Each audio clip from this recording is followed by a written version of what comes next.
Hey y'all, and welcome back to another video of My Creative Life with Sweetie, where we make art, we read books, and essentially do whatever our creative hearts desire. Today, we are going thrifting. A week ago, I went thrifting for my birthday. I spent the whole day just doing what I love to do, and that's going to bookstores and thrifting. So I took y'all along for the ride.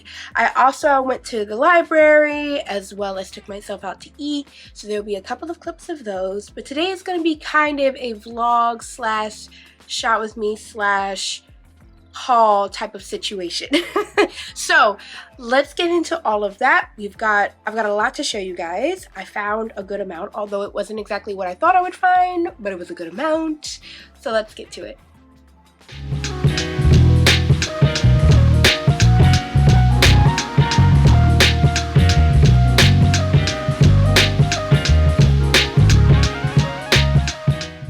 So, as I said before, last week was my birthday, and the following weekend, which was last weekend, I decided to go thrifting into the largest antique mall in Southern California. This place was called King Richard's Antique Mall. I'm gonna be honest, I don't feel like it was the largest antique mall I've ever been to, but then again, I am from Ohio.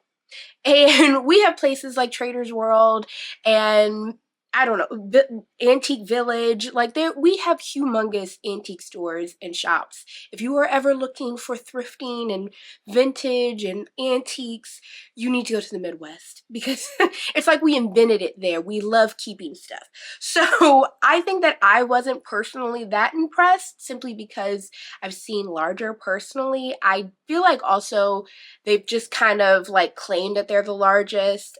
I personally feel like I've also been to a couple of larger antique malls and stores here in Southern California, to be honest, or maybe they were just more packed. I don't know. I had a great time. I think I was expecting more than what it ended up being. Although when you first get there, you feel like it's massive and there's no way that you can really get to everything. I think that the space itself is really huge, but I feel like the antique sellers aren't like, there's not tons and tons of stuff.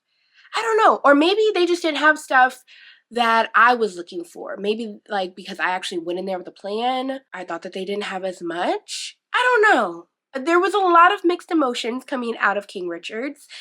And because of that, because of how much time I really had left, I ended up hitting like 5 savers after King Richard's. So that's 6 places in total that I went to for thrifting and antiques and all of that. And I still had an opportunity to hit Barnes & Noble right before they closed.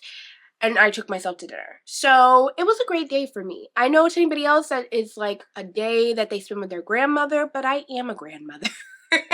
I was looking for a lot of Halloween because now is the time to start shopping for that stuff before they start upcharging or everyone's starting to think about it and all the good stuff is starting to become harder to find. April is usually May, when we're getting to the halfway to Halloween phase, is when you should really start looking. Also because crazy people who also love Halloween like me are probably also starting to look for their Halloween goodies.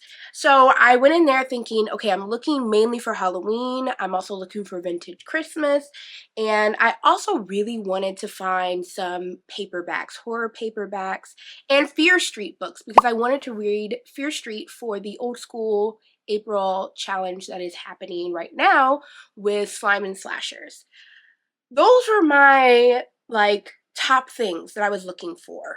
I did not find that. So let's take a look at what I ended up finding, and at the end when I started to do my haul, we can talk more about really what I was looking for and what I ended up finding. So let's go back like a whole week. Hey y'all, and welcome back to another video of My Creative Life with Sweetie. I'm pretty sure I already did the intro, so no need to go through all of it. Today we are going to be doing my birthday day. This year I turned 29, and honestly, I didn't really want to throw a party or anything for multiple reasons. I kind of just wanted to be on my own doing what I really like to do by myself. So it is now 10:30 on the dot. And I plan on, one, going to the largest antique mall in all of Southern California. It says it's that. We will see when we pull up. It is supposedly 3 floors. That sounds exciting. I would also like to hit some thrift stores on the way out there. I also kind of want to hit Traditions. I know it's super expensive, but kind of to just get that like Halloween serotonin maybe, and I've always wanted to go. As well as today is National Library Day, and not necessarily to celebrate, but just to take it all in, I have some library books to return as well as pick up today, and I also have something to drop off at the post office. So a little bit of errands, but other than that, like basically a whole day of thrifting. And I haven't done a thrift vlog in a really long time. I thought I would bring you guys with me to spend the day with me. Let's get into it. I'm going to hit the post office first, then hit the library, I believe. Then I think I'm going to head to the antique mall. I kind of got to figure out what my, probably should have did this last night, but I kind of got to figure out what my like point of attack is going to be, because I think that the antique mall closes at 5, whereas Savers, they close at like 7, and I want to hit a couple. I'm also looking for some Fear Street novels while I'm out, some vintage ones, because I want to read them this month for Old School April. And yeah, I think that's everything. Let's get into it. Let's go.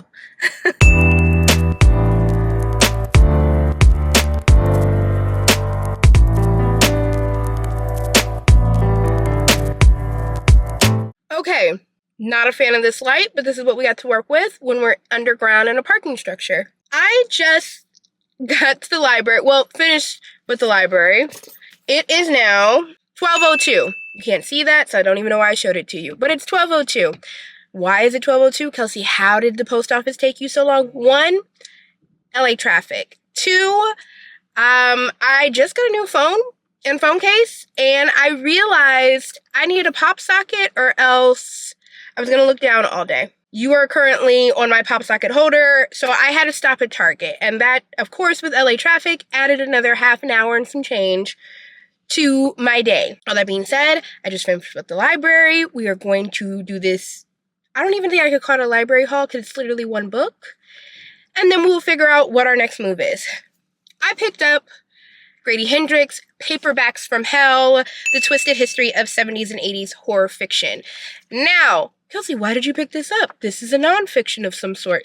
Because I honestly want to do more research on horror paperbacks from the 70s and 80s. I really think we missed our best time of covers during the 70s and 80s with hidden covers, and I mean, like, look at that. You can barely see it with the lighting, but that's just, think of, like, Bunny with that on the cover instead. Or this is The Omen. The first Omen is out right now. So that's great that they, like, referenced back to the paperbacks from the books and everything. So with it being on theme for today's kind of, like, what I'm looking for today while at the antique malls and thrifting, which is vintage paperbacks of Fear Street, but also maybe some vintage horror paperbacks, I thought I should probably start some research on it. And it honestly looks like a great reference book, and I wanted to pick it up and read some of it before I tried to just get it myself and pay money for it if it wasn't really that great. So that's what we picked up. Now, where are we going next? I think I want to do the antique mall next and get out the way, and then, especially because they close earlier, and then check out thrift stores just around the area. I said I wanted to go to Traditions, and it's not that I don't want to go, but I also have a feeling that I wouldn't pick anything up, or I'd pick up something small, or maybe it'd be overpriced. I don't know. I feel like the day is getting away, and that closes at 4, and it's a 47-minute drive, which, if you live in LA, you know that that's honestly not the longest drive. as opposed to King Richard's Antiques, which is 40 minutes away, which it's basically the same drive. But I think I want to see like if they're close to each other, and maybe I hit Traditions and then hit King Richard's from there, and then go to Savers coming back home until they close out. No, they're in completely different areas. I'm essentially in the middle of both of these places. So they are not in the same area whatsoever. They are actually in completely opposite locations. I have a feeling like I'm not going to go to Traditions because I already know that I don't even think I want, like, it'll give me that feeling of Halloween that I'm just begging for. But at the same time, I'm sitting here and I'm like, I can't even probably buy half of those things. Maybe as a birthday gift to myself. We're going to King Richard's. We're not going to go to Traditions. Traditions closes too early. And I actually think that they're also closed on Sunday. So even going tomorrow doesn't even seem like an option. We are going to just go to King Richard's and find Halloween stuff there. And then go to Savers from there. I know that I'm surprising everybody by not going to a bookstore. I actually went somewhere that I got a ton of books recently. And I really don't have, I ordered a ton of books, I know, online, completely different than what I usually do, but these weren't in bookstores, these books that I bought, so I don't think I'm going to hit a bookstore. Who knows? We will see. I might be lying, and I'll just hit a bookstore. But let's go to King Richard's. We're losing time. It's already 12:08. It's a 39-minute drive, so by the time we get there, it's probably going to be around 1. Yeah, let's move. Okay, so we made it. This is the... Right over there is the entrance. It is 12:51, so nearly 1 o'clock. There are 3 floors to this, and it does look really large. I'm gonna give myself 2 hours. 2 hours, 2.5 hours in here. So that means we're gonna round up and say right now it's 1.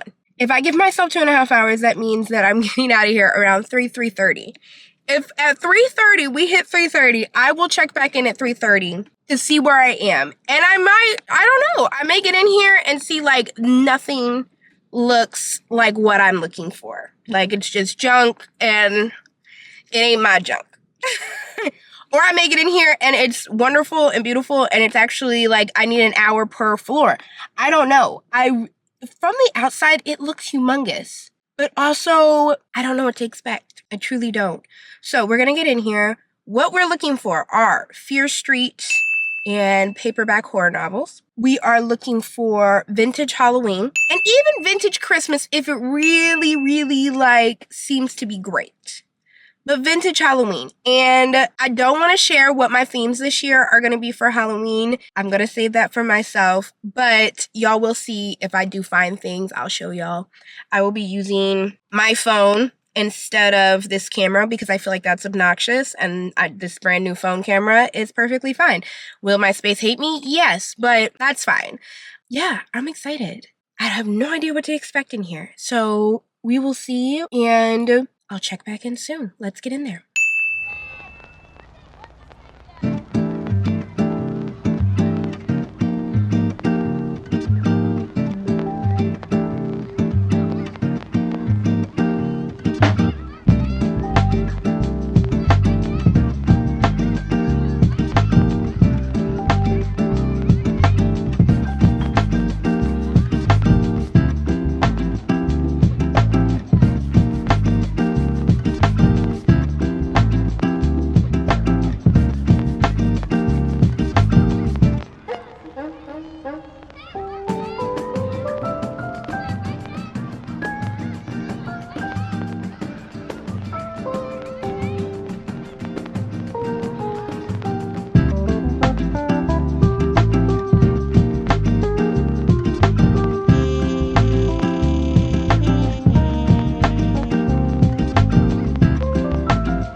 currently 2:47.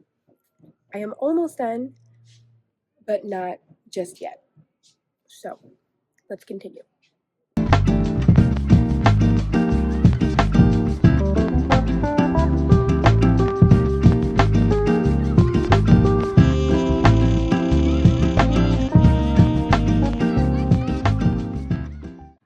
Okay, I am back. It is now 3 o'clock. So, half an hour late, or so. I'm not counting getting checked out on the register. It was nice. It was nice. Y'all saw it already because I did some walkthrough video and everything. It just did not have any Halloween, like, at all. I found some things for my Halloween stuff, which I'll be doing like a little haul once I get back home at some point. But it didn't have any like vintage Halloween and everything, which was disappointing. Like overt Halloween. I did have some things that fit like my Halloween aesthetic, but I kind of had to work for that. And then as far as Christmas is concerned, I did find some vintage Christmas. There was actually a lot of vintage Christmas. There are people getting in their car in front of me, and I feel I have a YouTube. So yeah. So, I don't know. It was great. What I did find was great, and the prices were good. As you saw, there were some things like this, the Cotton Club poster I wanted so bad, but $250 I just did not have. And it was worth that much. Like, it's not to sit there and say, like, oh, it's not worth $250. It's just, I didn't got the $250 I wanted. But I did find a vintage, like, pressing oil tin that I know for a fact goes for about $40 or $50 sometimes with resale vintage sellers. And I got it for $10, which was exciting. There is a lot happening around me, parking-wise. And then this white car is going to try and get in front of me, and they were bigger than the last car. Oh, Lord have mercy. Oh, and then there's a car right behind that too. It is Saturday, people. Traditions is closed, which I probably would have liked to go to, considering I didn't get any Halloween on this trip. But it's all good, because I know that if I don't have $250 to spend, I ain't got $250 to spend on Traditions either. So, I am going to go to Savers, which is only 15 minutes away. So let's go there, and let's get out of here. There's a lot of parking issues happening. We are at our first Savers, and it is 3:25, which is great, because the majority of Savers don't close until 8, and I'm on the part of town where there's like a Savers nearly every 15 minutes. So, the plan is to go in there, start looking around. We are still looking for vintage Halloween, vintage Christmas, Fear Street books. That's about it. And then maybe peruse some of the clothing items here and there. I'm really not looking for a lot of clothing items, though. All right, let's get in there.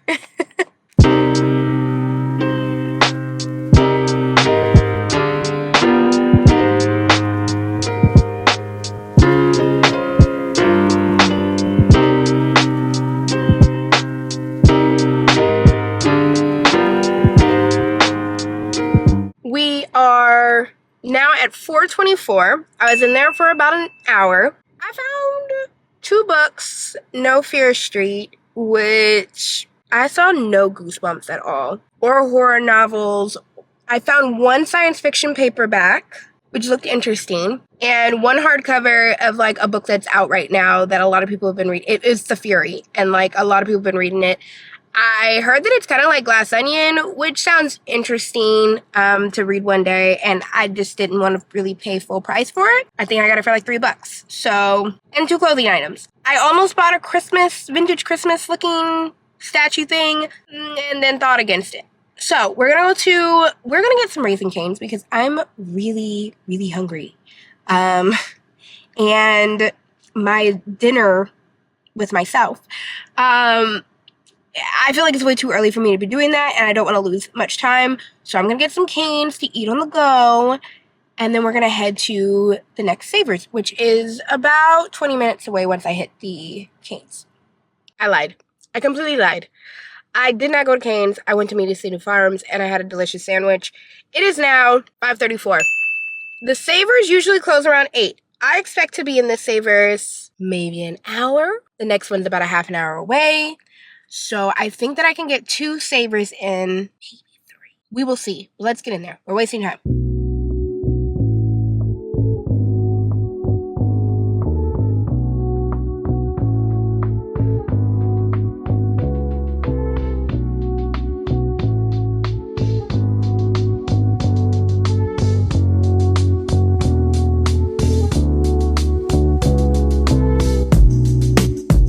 last Savers was cool. Still no Halloween stuff though. I ended up getting again some Christmas, like a Christmas thing, and then some things that I needed, and some books and a skirt. That's all. I'm I'm kind of like starting to get a little bit frustrated because I would have loved to find some Halloween today. I'm at my last Savers. I think this is going to be my last Savers because I don't think I can get to the next one, which is 15 minutes away in time before they close because it is now 6:58. And unless I go in here and I'm absolutely like, no, there's absolutely nothing here, and let me run to the other Savers, I don't know, that might be a possibility. I don't know. Yeah, I know that I said that I wasn't going to go to a bookstore, but it just so happens that the Cheesecake Factory I'm going to has a bookstore next to it. So I don't know. We will see. We're losing time. Let's see if we find anything in here. Would love to find some Halloween. Probably won't. Okay, let's go.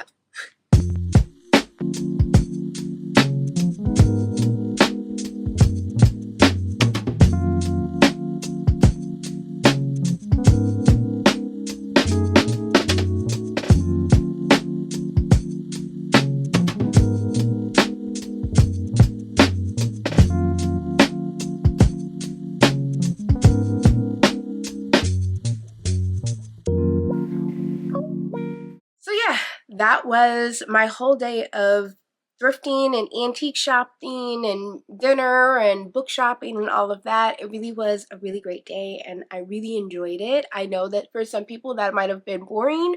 For a book nerd, thrifting freak like me, it was a fantastic day. So let's get into what I found. It's been a week. I wanted to maybe do this haul the day of, but time got away from me. So let's get into it a whole week later. Let's start with the bigger items first and what I found at King Richard's. First off, this item that I found actually was probably worth the King Richard's trip personally. And that was this vintage snowman. I don't even know exactly what they use this for. I think it was just a wall hanging. One, it was a really good price. I got it for $15, which vintage items like these really like go for much more than that. There were a couple of items like a male Santa, like a card, like a holiday card Santa that was embroidered and everything that I had to leave behind because they kind of wanted too much for it. Looking back, I'm kind of like, it was good, but it wasn't exactly what I was looking for. So $15 felt good for this. At one point in time, it was 99 cents. Where, I don't know. There's no markings on it, but there are like other like stickers and stuff on it that definitely say like this is not like a new thing. And I really love it. I love it for Christmas because I love to do vintage Christmas as well as vintage Halloween. As some of y'all may know, if you want to know kind of my vintage, like my Halloween style, I have a video for that. And I'll link it above as well as below in the description, as well as my kind of Christmas style as well. I really, really feel like this last year I've leaned into figuring out what my like holiday style is, and my Midwestern sensibilities have popped out, and I truly love a vintage, antique, folksy type of Christmas and Halloween. So this was worth the trip to King Richard, personally. My partner, however, would probably tell you that this next item was worth the trip. And that was this amazing green, there's going to be a glare, there we go, Green Ranger, Power Ranger, Mighty Morphin Power Ranger poster. I know that personally, I just started watching the Power Rangers when I was a kid. I just wasn't into it. I started watching it for my partner and everything. And if you're not familiar and stuff, the Green Ranger, Tommy, just recently died a couple of years back. But he was like the best ranger to a lot of people. Like he didn't start out with the originals, and he started off as evil and all this other stuff. And so this is like a big deal. The Green Ranger stuff, if you start looking for it, goes for a lot of money. And this is really from 1994, I believe. It came in this really nice frame. I don't know about the matte, personally, but it honestly is in really, really great condition, regardless of how it was kind of framed in the frame.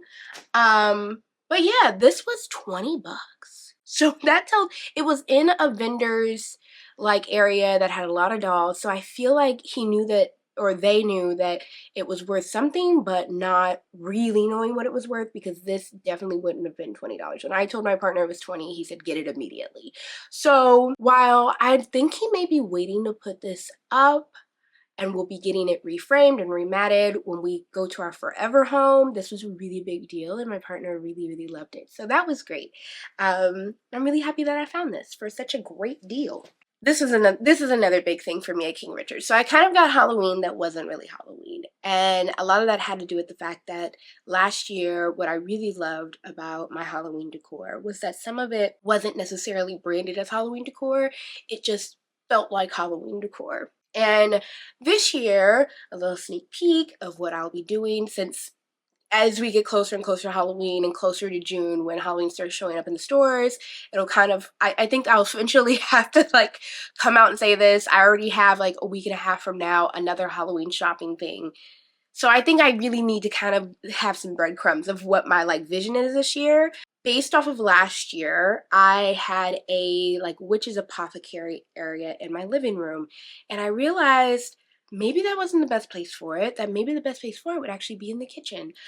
Especially because last year I wasn't really happy with, like, I feel like the leftovers got put in the kitchen. And so this year I really wanted to lean into that and get a start on it, because a lot of the things that I wanted for my witch kitchen, which I guess that's what we're calling that theme, is the witch kitchen, my witchy apothecary kitchen, were either hard to find or the apothecary bottles were really expensive. And so I ended up making my own, which they turned out great. I will again link the craft video above, because personally I think it really turned out great, and it was a really great option if you can't find these apothecary bottles, or they're just far too expensive and you can't find them for a good deal. I can find I think if I don't end up finding enough by the time it's Halloween for a good price, I'll probably end up just doing this trick again. So check that out. But I did find some really great items for this. First and foremost being an actual apothecary bottle. And here, let's do that. So if you see there, you've got that gold lettering, and it looks like it's been hand lettered and everything. They actually used these back in the day for actual medicines, and everything went inside them, and they were hand lettered and used gold foil and everything. And it's harder to find these now because of people doing what I'm doing, or just loving that aesthetic and wanting to put other things in them. And I found them for 20 bucks, which honestly is not bad. I've gone to the Rose Bowl flea market and gotten offers for 35 for one bottle, and something way smaller than this. So I honestly thought 20 bucks wasn't bad, and I really, really liked it. This is kind of what I'm going for. I want to get more of these for the apothecary kitchen, kind of like spruce up that whole witch kitchen vibe. I also got from the same vendor this cute but on brand Sultana Spice Mills canister. Let's see here. And it's really dope. It comes in that really like patinaed tin and that orange with that old school, let's see here, take grandmother's advice, use A and P spices. So it really looks fantastic. Pretty positive there's some still in there. Some cloves still in there. I'm not gonna open it up because I don't really want to know. And it's on there pretty tight. So let's just keep them in there. They've been happy in there for, God, who knows how long. Excited to have that, as well as another canister, which is for crystallized ginger. And it comes in this little tin, and again, it's pretty like on there. Like I don't even need to open it because I'm not putting anything in there. But again, it really fit the aesthetic with this like patina and everything, and I think it would look really, really great. I mean, it says crystallized ginger, the spices and stuff, like it still looks like this would be a part of apothecary. So I was really happy. All of those, I think this was like the cheapest. I think it was maybe like 10. And the Sultana and Spices canister, I think, also was 10. The canister, the apothecary jar was much more because they're more popular as opposed to these tins and everything. But it was really dope. Then I also found this great Hitchcock mystery magazine, and the vendor was selling it for $16, which was a little steep. It was one of the first things that I grabbed, but I really like that it was for Ebenezer Scrooge, because while I do want to read this and it looks great, it works for both Halloween as well as Christmas because of Ebenezer Scrooge. And it's Alfred Hitchcock, which is really dope. So I ended up getting it. They had plenty of more, but I've never read the Alfred Hitchcock like mystery magazines or anything, so I didn't want to sit here and like buy a bunch of these for it to just end up being like, oh, they're just going to be decor, because I didn't like reading them. But that was still pretty interesting to find. And then this was a find that was honestly a big score, probably the biggest score out of everything here, and that was this Lucky Brown pressing oil tin. It was the day of tin. And if you see that, it's really dope. It's in really great condition. I think the person who originally thought this, or the person who like originally had this, thought that it'd be good as a pressed powder container or something, because that's what was in it originally. And I think because of that, the seller sold it for only $10, which is a crazy amount. If you look these up on eBay or any like antique retailer who specifies in like Black Americana or Black culture, you will find these for $35 and up, most definitely. So when I saw that it was 10, I like, one, I couldn't find the ticket at first, and I was like looking around everywhere for this ticket. And the person who found it, they helped me out, and they said, oh, it's for $10. Is that okay? And I said, yes, that's perfectly fine. So I picked it up. During the rest of the year, I'm a Black Americana collector as well. I don't collect as much as I used to, just because it started to get a lot for how big our house is. Our house is not that big, and I just didn't want too many of those like iconographies around my house, although I think that they're important to have and they're historical, and especially for Black people to own those items. I also was fully aware that like Black people weren't constantly living in our house, and to be surrounded by that type of iconography in a very small area can get overwhelming.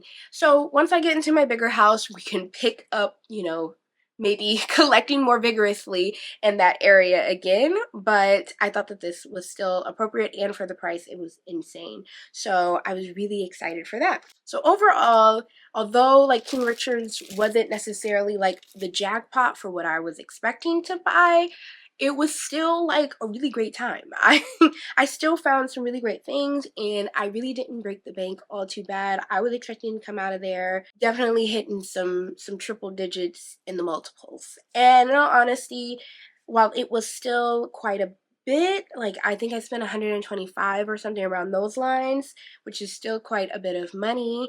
It was, though, really, looking at what I got, was worth the trip entirely, and I'm happy with what I got. So let's go into all of the savers trips now. Considering that my trip to King Richard's wasn't necessarily like a home run, at least not in the moment, I was just like, I still like definitely had a budget for the day, and I haven't maxed out that budget for my birthday. So let's just go thrift shopping. At this point, I think it was around 3 o'clock. Y'all already know what time it was because I went back and I put in the times. But at this point, I still had a full day ahead of me. So I thought, since I was on the right side of town that has a lot of thrift stores, I thought I would just like hit them in succession and see what I could find. Still looking for more Halloween specific items, as well as Fear Street novels. I was looking for a lot of R.L. Stine, and like 80s R.L. Stine, 80s, 90s R.L. Stine and everything, because I wanted to read at least one for the Old School April Challenge. And one thing that I could not find at King Richard's was any Goosebumps or Fear Street books whatsoever, which was very interesting to me. And that continued, unfortunately, on to every Savers. I ended up going to nothing but Savers, but every Savers that I went to, I found no Goosebumps. I found no Fear Street. It was very, very rough. It wasn't until the very last one that I went to that I even found a majority of the really great paperbacks that I found. I don't know if people are buying them in droves or if they're waiting until it's closer to Halloween to put them out, or people are just knowing how much, like what people are willing to pay for those now, and so they're putting them all out on eBay. I have no clue, but I feel like you used to be able to find those types of novels easily, without a doubt, at any sort of Savers or thrift store, and I could not find any. I did hit the jackpot on a couple of things, and you will see that. Newer novels, I am surprised at what I found. But I just really was like, I still doesn't make sense to me that I could not find not one Fear Street novel or Goosebumps novel. And I went to 5. It was crazy. I did find some Babysitters Club, but I know that's not what I want to read. But it was a blast from the past seeing some Babysitters Club out there. I hardly also could find much Halloween or Christmas items or anything like that until I started to really, really go out and I started to find them, which is why the biggest jackpot was at the very last one that I saw. I literally was in there 10 minutes and I found more there than I found all day at the other Savers. So, all that being said, let's get into it now. I don't think that I fully remember which ones I got them from, so I can't really go in order, but I will try. Especially with the books, because at the end of the night, it started to all kind of blur because I was kind of in a time crunch. So, we won't necessarily go in order, but we'll start off with the holiday specific things. I found this great Christmas photo album. Now, if you have been following me since, oh my god, it'll soon be like a year that I started the channel, in a couple more months, but from the beginning I've always done Halloween and Christmas thrifting. That was where like a lot of it all started, and why I call the channel My Creative Life, because I just didn't want to just be thrifting or just be books. I really wanted it to be just my creative like adventures. And saying all of that, you would know that I am a big fan of thrifting spode items, especially for our Friendsmas dinner that we have every year at the end of the year. I found these. There were like 4 of them. I did not take all 4. Those other 3 that are still there, I hope they are somebody else's blessing. But I did get me one of these. This was $5, and it's an official spode. I believe, I don't really know what the copyright is on this one specific. 2004. This one's 2004, and it's never been used. I don't know if somebody's aunt or grandmother like bought them in bulk in hopes of using them and just never got around to scrapbooking inside them, but they're great. They all are already like pre-created with these like scrapbook papers inside of them that are Christmas specific, which was great. They all had them, but they're like very much like early 2000s like scrap paper inserts, and it's so cute. I really love this one at the end that's like music and everything. And so I got one, and I thought it would be really, really cute that, you know, pictures that we take from our Friendsmas every year, or pictures that we take during Christmas and during Noche Buena, we could print them out, and have a place to put them. Now, I have to also stick to that, so that's why I didn't get 2 of these. I only got 1, but I really, really loved it, and for $5, I thought that it was really adorable, and it was in really great condition. Like, you know, this cover on it really took care of it, so there wasn't like a ton of fading, but it still looks antique-y, and it has this cute little bow on the side of it. I think, honestly, you're supposed to take this, like, cover off. I'm almost certain of it, but yeah, I'm almost certain you're supposed to take it off, which is amazing that like all of them had this cover left on them throughout the years, so that they like never got ruined, which is great. So that was one item that was really like a big deal finding. And then another item for Christmas, last year, going back home to Ohio, I found out that I really, really loved what they call like pencil Santas, which are statues of Santas that are kind of in this taper candlestick like look. I'd never found them out here, and I found this one. And if you also know, I love racially ambiguous Santas in the vintage look. for obvious reasons. And I really loved this one because of the darker skin on him. Yeah, he was sitting next to a lighter skinned, like an obviously white Santa, and so I loved that he seemed to have a darker skin tone to him. He was $5, $4.49 to be exact. Actually, and I think that he was half off from that too because it was blue sticker. So that's crazy. But he's this cutie. I just thought he was so cute and he's gonna look so nice with all my other vintage ones. And he just looks all hand painted and nice with his little, like his brick and his little teddy bear and stuff. So I really, really loved finding that. I don't usually find stuff like that specifically out here. I have to go back to Ohio and find a lot of my vintage Christmas for good prices, again, because of the area. So I found that, and then these ornaments that were like embroidered, and they look like that.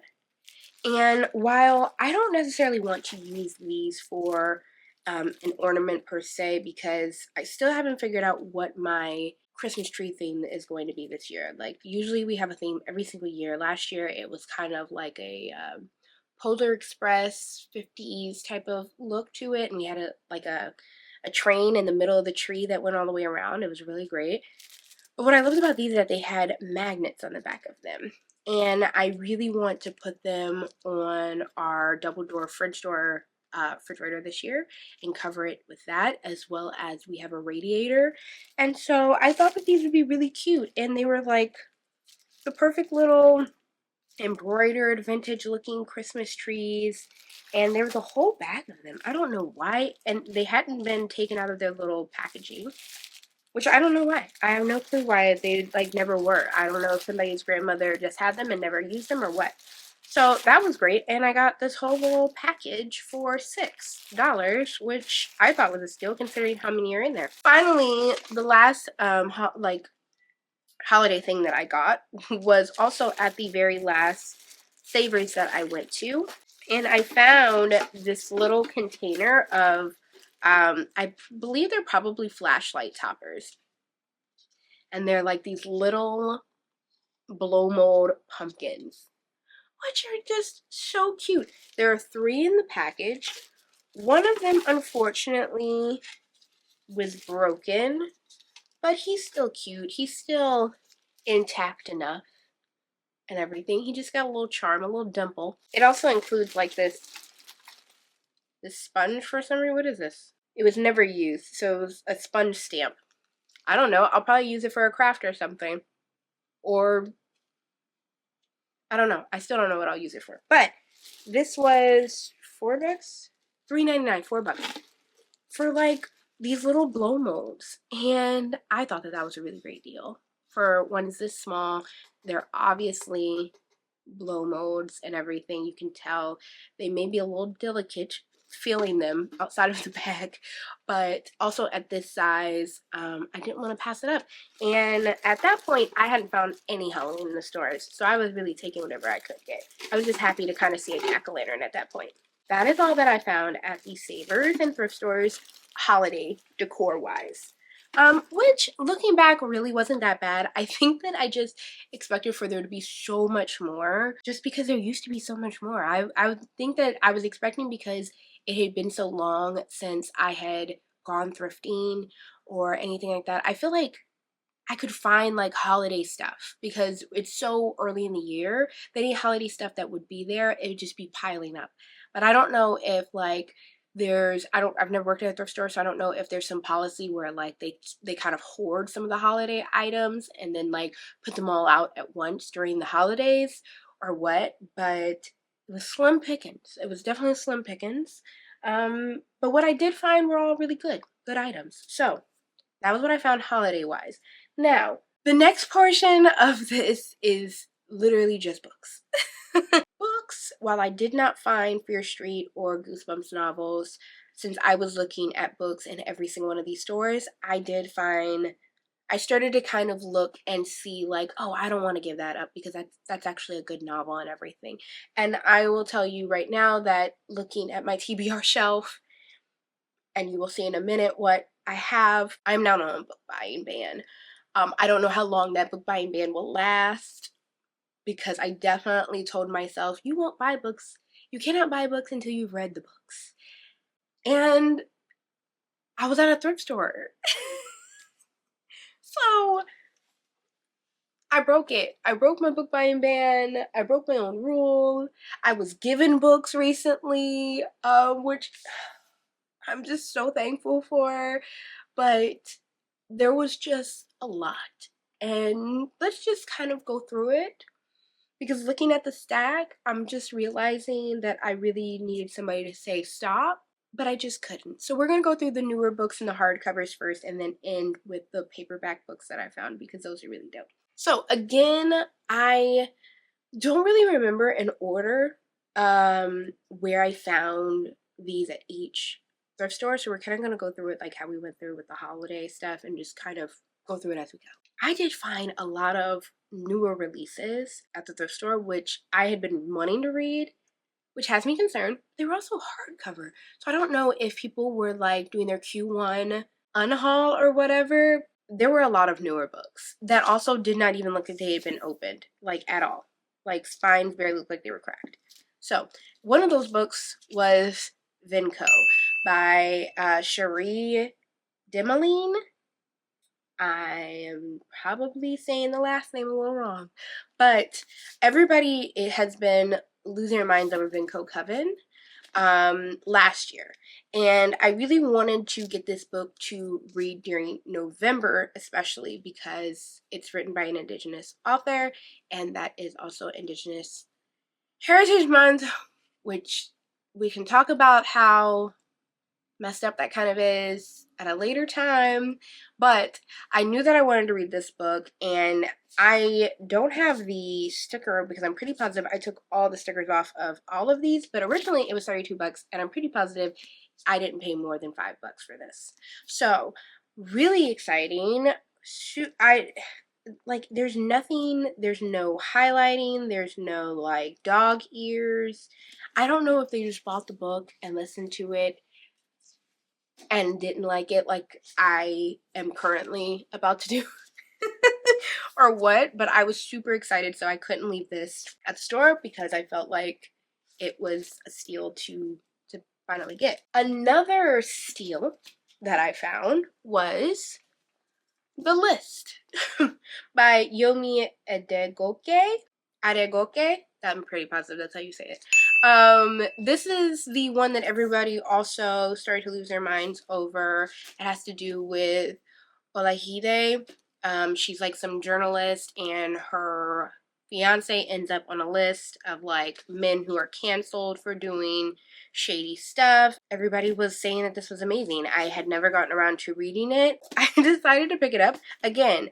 Don't know if people like started reading it and felt like it wasn't for them or what, but it was in perfect condition, and again, it was under $5, and it was a hardcover. Decided to pick it up. So let me know down below if that one was a good read for you. I'm excited to finally read it. We will see, but it won't be read until, oh my gosh, it won't be read until November. Another one that I found that everybody liked, loved, in between, was The Fury. This one I heard everybody say is just like a Glass Onion, but in book form, which was interesting enough for me, but not interesting enough for me to buy. So like full price, which was $28.99 for the hardcover. So I thought finding this would be great, and again, under $5. Yeah, basically rich guy invites people to his private island and everything for a party. People start dying and going up missing. Somebody's got to figure out who done it. Now, was it last week? I think it was last week. All of the videos are starting to run together. But maybe it was week before last. It was during my Unhinged Woman, like TBR or one of those videos. I mentioned that Cozy Jess here on YouTube kind of talked me into really wanting to read some Gillian Flynn.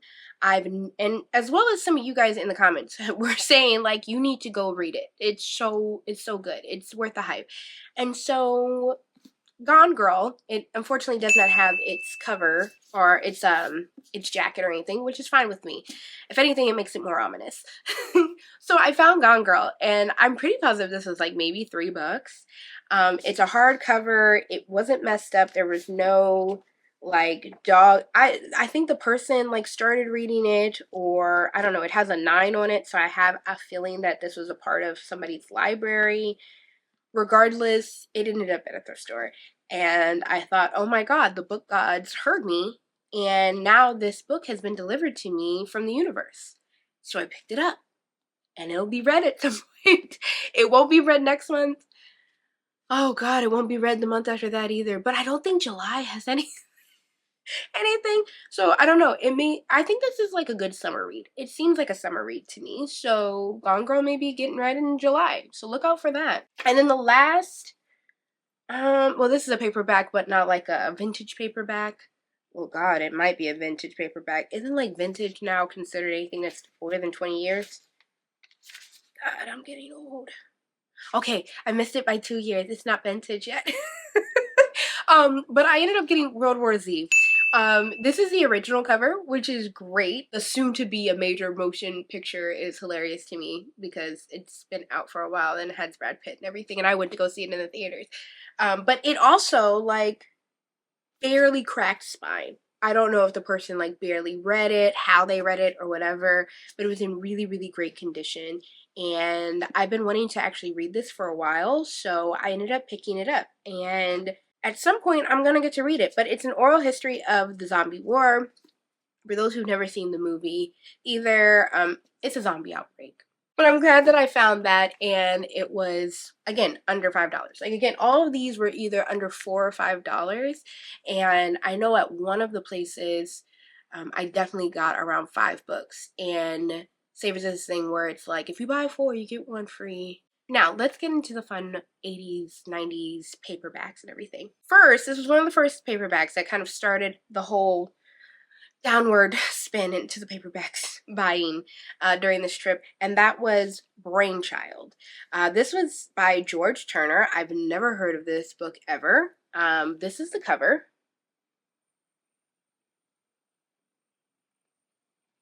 And it sounded amazing. I'm going to read the backs of all of these because half of these I don't know what they're about, but the covers sold me. Decades ago, in the year 2002, the Nursery Children Project spawned 3 sets of genetically engineered children. The first group consisted of technological wizards, the second of gifted artists, but the third was an aberration, geniuses possessing mental capabilities so frightening and incomprehensibly advanced that they were outcast even in their own exceptional environment, until they perished in a shocking act of collective suicide. David Chance is an unknowing offspring of the long-forgotten experiment, and now he must pursue the dark secrets that doomed 4 remarkable creations, uncovering limitless pervasions of science, devastating revelations about his own conception, and the horrifying course of humankind's future. I'm super excited. It low-key kind of sounds like an iRobot situation, like intelligence is smarter, like artificial intelligence has now become smarter, but now has feelings, and now it's trying to figure out the meaning of it all. And I'm excited about that. I mean, I picked up the actual iRobot book. Oh God, I think it's been 2 years now, and I started reading it, and honestly, it seemed like it was a good book. However, I wasn't in the mood to read it, and I still haven't been in the mood to read it. It's still on here. It's a novella. I should finish it. It just hasn't happened yet. But I don't know. Maybe I'll go through a whole situation of like speculative fiction, like theme, and this will get read. But it sounded really amazing. Love the cover.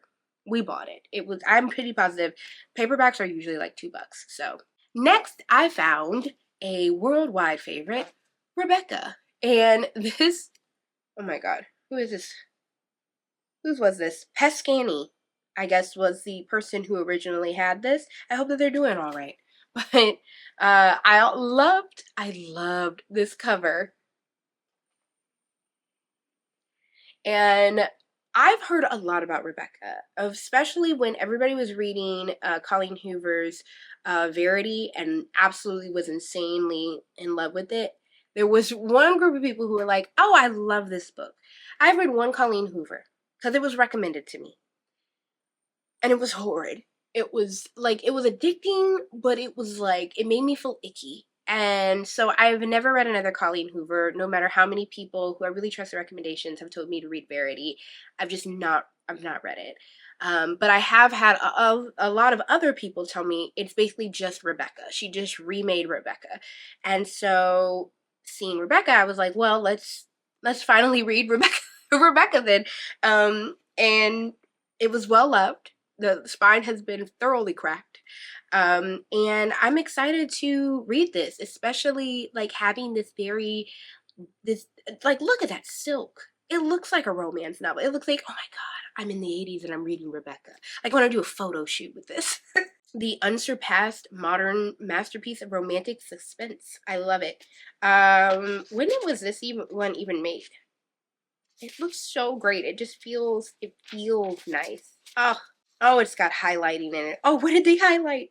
There was no sound at all. I was aware of the same musty, unused smell that had been there before. I was uncertain which way to go. The plan of the rooms was not familiar to me. I remembered then that last time Mrs. Danvers had come out of a door here just behind me, and it seemed to me that the position of the room would make it the one I wanted, whose windows looked out upon the lawns to the sea. I turned the handle of the door and went inside. It was dark, of course, because of the shutters. I felt for the electric light switch on the wall and turned it on. I was standing in a little ante-room, a dressing room, I judged, with big wardrobes round the wall, and at the end of this room was another door, open, leading to a larger room. I went through to this room and turned on the light. My first impression was one of the shop because the room was fully furnished as though in use. I have no idea what that means. But they highlighted it, so it's got to mean something. It meant something to the person who read it because they highlighted it. What else? Oh, what else is highlighted in here? I have no idea why they highlighted these portions. A lot of stuff about doors. Oh, this was fully highlighted. I don't know what this passage was. Well, I hope once I start reading, it'll start to make sense on why they highlight. Good God. They got crazy with that highlighter at the end. I don't know. I'm excited, though. I'm excited to read this. If you don't know what Rebecca is about, let's read the back of it. Oh, last night I dreamt I went to Manderley again. So the second Mrs. Maxim de Winter remembered the chilling events that led her down the turning drive, past the beaches, white and naked, to the isolated grey stone manse on the windswept Cornish coast. With a husband she barely knew, the young bride arrived at their immense estate, only to be inexorably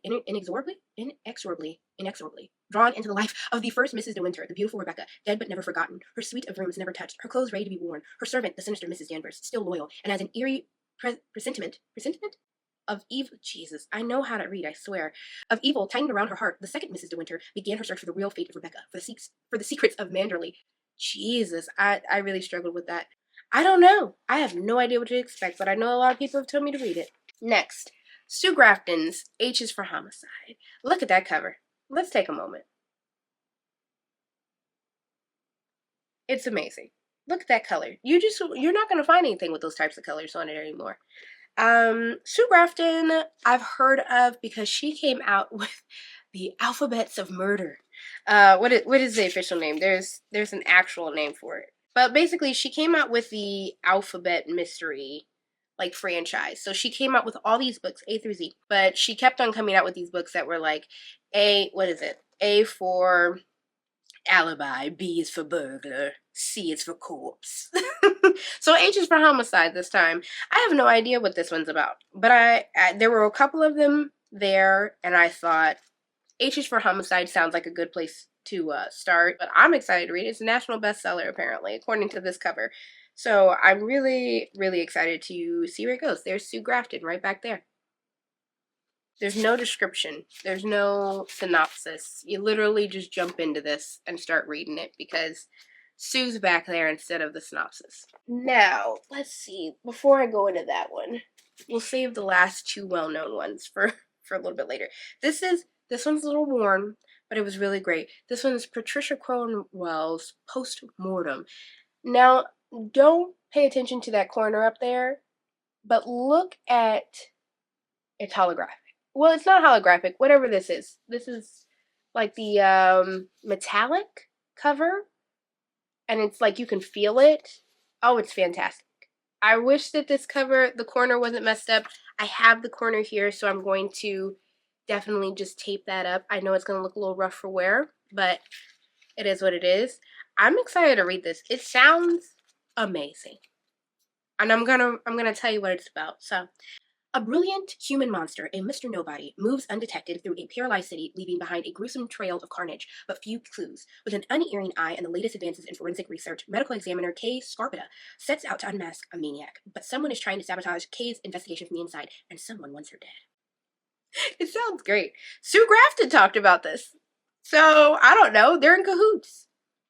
They're sitting there telling each other that they've got the best books ever.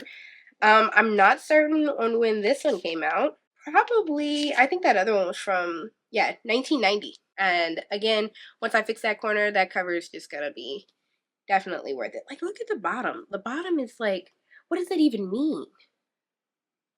It's fantastic. Love it. Okay, these next ones are pretty big deals. Let's start with this one. Agatha Christie, The Underdog and Other Stories, featuring Hercule Poirot. Poirot?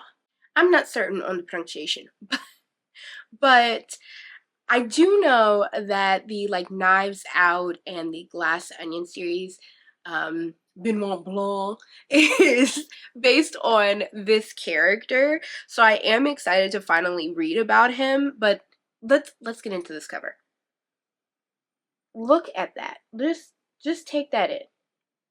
Oh my gosh, it's so great. It's like the best Clue cover ever. I just, oh, I absolutely love it. I can't believe I found this. It has like this sprayed edge that's like old. It's like originally was this blue color. I think you can kind of see it a little bit better on the bottom here. It's like so old. But I'm just super, super excited to kind of like slowly work through this, since it's just a bunch of like stories about mystery and all this other stuff. Can a funny little man with an egg-shaped head and an enormous mustache really catch a killer by his clothes? Put a finger on a murderer with a pompon? I don't know what a pompon is. Trap a madman with a bee sting? Defend a damsel with a king of clubs? If his name is Hercule Poirot, he can. And in this superb collector's collection of crime puzzles, he does. So I'm excited. Whoever was reading it put a big old dog ear in it at this like 94th page. Like they got about halfway through. But I'm super excited and I just absolutely love that cover. And last, for my thrifted paperbacks, I got Silence of the Lambs, which I've been wanting to actually read the novel for a very, very long time. But it's like, they used the movie like cover for it and it just looks amazing. Like, just look at it. I just it looks so great. I'm so excited to like read this. It just looks amazing. But I found this and I snatched it up. I was just too excited. I was like, who would let go of this? This is amazing. What's also amazing about this, I could put this out for Halloween and it's now a prop. Like, it's amazing. This just looks so, so great. This, I mean, it came out and it's in like not bad condition, love condition, but it's like, it doesn't have like the corner coming off of it and everything. This came out 1988. So that was when the original novel originally came out. Of course, the movie, I think, came out in 91 or 92. So this was obviously like made after the movie came out. I'm super excited to read the book. I feel like I really liked the movie, keeping in mind like political conversations of like the age. Of course, it's extremely dated, but as far as like what the movie tries to represent and in its time represented, I'm just super excited to finally read what like inspired the movie and get more information, because I just feel like it's going to be even creepier, to be honest. Let's read the back. We know what it's about, but let's read the back. On the loose is a psychotic killer, locked away is a psychopathic madman. To catch one, the FBI needs the other. She's Clarice Starling, young, vulnerable FBI trainee. He is Hannibal Lecter, brilliant, evil genius. Theirs is a mesmerizing struggle between good and evil, designed to stop the killer and guaranteed to chill your blood. I love it! I think I'm also interested in learning more about Buffalo Bill. Of course, I know for a fact that the movie does not cover his backstory at all. And I feel like a lot of those things usually happen because they just don't have enough time to cover all of that you're gonna get probably in the book. I hope we get in the book. So I can't wait to read this. This is a book of the month club main selection. I'm so excited. And you know what? I think that honestly, after I read Paperbacks from Hell, which I plan to read next, I'm just gonna start to learn a lot more about the history of paperbacks and really start collecting a lot more. If you don't follow the Wandering Rita, Nina from the Wandering Reader on Instagram, you absolutely should. She's the queen of paperback horror.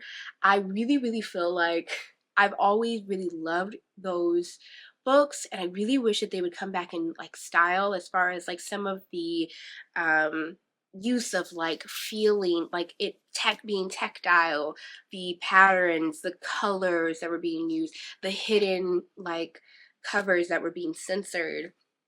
I just really wish that a lot of that would come back in style, because as you can see with the hardcovers now, or paperbacks now, like you can even see it here in the World War Z one and everything. It's just like, let's just wrap it in something.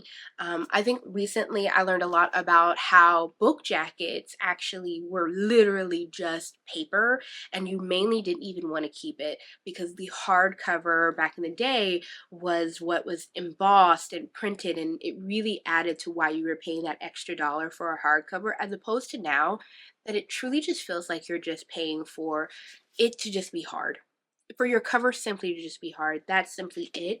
And I don't know, I've just found this newfound obsession with not just the content of what's on a cover, but also what's going into making the cover, or like making it more tactile or an experience. I just geeked out for a minute.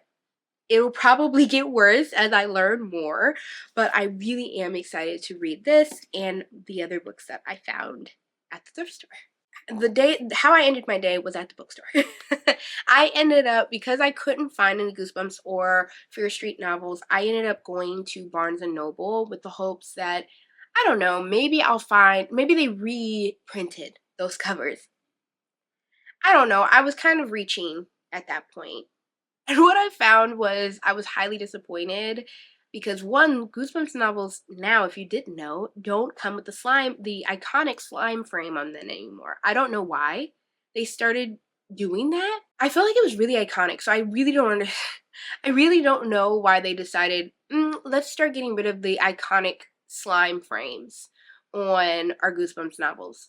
But they don't sell it with those anymore, which was disappointing to see. And as far as Fear Street is concerned, while the illustrator that they've reached out to make those covers, really, they're pretty covers, and they're really nice covers. Like, if I had never known that these were Fear Street novels and they were made like during a certain time and everything, I would have no problem with these covers, because honestly they are really cute and nice. They're great illustrative work. They're just not this classic 80s like cross between horror and romance. You're just not getting that. They didn't remake them at all, so I ended up not buying them. I'm going to have to buy some off of eBay, because I refuse to really buy those novels new, considering how they look. But while I was there, I did end up realizing that I needed to pick up a book anyways for the book club that I'm actually going to be a part of next month with Reading Riley here on YouTube. And that is the Midnight Book Club Society. I'm super, super excited. We'll be reading The Vegetarian by Han Kang. And I'm really, really excited to read this, considering May was Asian American Pacific Islander Heritage Month. I will be reading mainly authors and characters from those who identify as such, and I thought this would be a perfect opportunity to finally read the novella The Vegetarian, which it must be an amazing book, because I had 2 booksellers at Barnes & Noble say that is a really great book. So I am and started a whole conversation with another one, which was amazing. I heard that one person told me, if you like Night Bitch, you'll like this book, which I loved Night Bitch, so I'm excited. Another person told me if you like Bunny, you'll like this book. Another one said A Certain Hunger, you'll like this book. So they basically said, hey, every book that you love, add this to the list. And so I'm really excited to read it. I'm going to give you a little synopsis so that you have a little bit of time to pick this up so you can read it with us. We'll be doing a live together to talk through it, but I'm super, super excited. Before the nightmares began, Young Hai and her husband lived an ordinary, controlled life, but the dreams, invasive images of blood and brutality torture her, driving Young Hai to purge her mind and renounce eating meat altogether. It's a small act of independence, but it interrupts her marriage and sets into motion an increasingly grotesque chain of events at home. As her husband, her brother-in-law, and her sister each fight to reassert their control, Young Hai obsessively defends a choice that's become sacred to her. Soon their attempts turn desperate, subjecting first her mind and then her body to ever more intrusive and perverse violations, sending young Hai spiraling into a dangerous, bizarre estrangement, not only from those closest to her, but also from herself. Celebrated by critics around the world, The Vegetarian is a darkly allegorical, Kafkaesque tale of power obsession and one woman's struggle to break free from the violence both outside and within her. I'm super freaking excited. So yeah, expect me to read this next month. I'll be reading it at the top of the month so that I'm prepared, and I hope you guys will join us. And then last, I also picked up Ready Player 2. This one's by Ernest Cline. Recently, I did a book recommendation for Ready Player 1 because I read that last year, and it was really one of my favorite books. I love the combination of pop culture and video games and dystopian, and honestly, it's so much darker than the movie is. So really, if you're looking for something a little bit more dystopian and darker than what the movie is, I do recommend you pick up Ready Player 1. And since I love that book so much, and in all honesty, it only hits like half of what the movie portrays, I wanted to read the rest of the story, and so I picked up Ready Player 2 as well. So that was all. I'm very proud of myself for only picking up 2 books at Barnes & Noble because I almost picked up 4. There's something about pairs at Barnes & Noble. I think it's a buy one, get one half off thing that they do that makes your mind think, oh, I have to buy things in pairs. So we only bought 2. I'm very proud of myself. And that's basically it. I really did have a really great birthday. I had a great time thrifting all day and at the bookstore and picking up all these new books that I have to now read, and now I'm on a book buying ban for. But I had a really, really amazing time, and looking back at everything that I got, honestly, I had a much better haul than I kind of felt when I was shopping, which is something that I'm realizing, like, looking back in hindsight. So I'm loving doing these vlogs and everything because I think it takes me a moment to like realize, like, no, you actually did a really great job. Like, looking at this stuff, I'm really happy with what my pickups were. Like I said before, if you are really into some of the holiday and the thrifting things that you saw during today's video, make sure that you subscribe down below, because as we get closer and closer to Halloween, there's going to be more and more videos like this that are just holiday specific of me thrifting and also getting into the holiday spirit and everything. Summer is holiday thrifting all the way, and we will definitely be thrifting this year because your girl is on a major budget for personal reasons. So definitely keep a lookout for that. Please like below if you really liked today's video. I had a great time. Also kind of looking back at what I got. So thanks for sticking through this entire video. I hope you had a great time. I'll see you on the next one. Bye.